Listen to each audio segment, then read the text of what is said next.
Ganun po talaga. Kapag ka tinutukan mo kasi yung pag-iibon mga katoto, lalo pag ganyan na middle distance na yan. Pag yan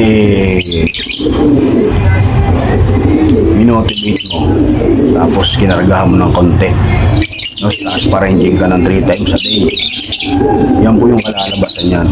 Saktong pagkain, no, tamang oras pagbibigay, vitamin sa patuka, vitamin sa inumin.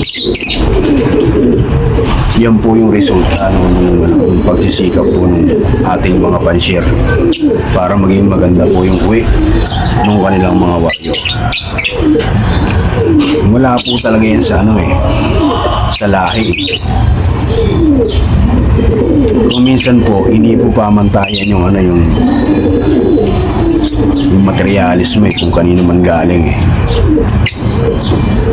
Pag meron kang magandang materialis tapos hindi ka naman marunong mag-ibon, yun yung problema.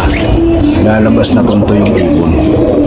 Pero kung marunong ka naman mag-ibon tapos hindi naman maganda yung materialis, sablay din. Kaya naman kung kayo po ay mag-i-start, no, bago po kayo magparami ng ibon, siguraduhin niyo po yung mga materialis ng nagagamitin ninyo, yung naalagaan ninyo, na ikakarera ninyo,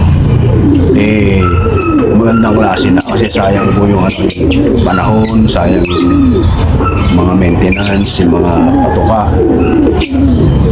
tatapon lang Ibilang ka ng ilang pantaon bago ka matuto at makatikim ng tinatawag na panalo. Yung kung papasukin mo sa larangan na to, dapat maging matalino ka. Wag na wag po kayong bibili agad-agad ng mga ibon na magaling daw.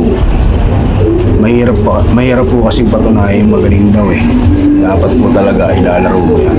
Pero kailangan mong matuto rin para lumabas yung galing ng ibon. Yan po talaga yung yung batayan para maging successful ka rito sa larangan ng kalapate, no, mga katoto. Kaya mag-iingat din kayo, magtanong-tanong din po kayo kung may mga ibinibenta sa inyo. Mas mainam na kung kukunin ninyo finisher na, baling may presyo basta finisher na.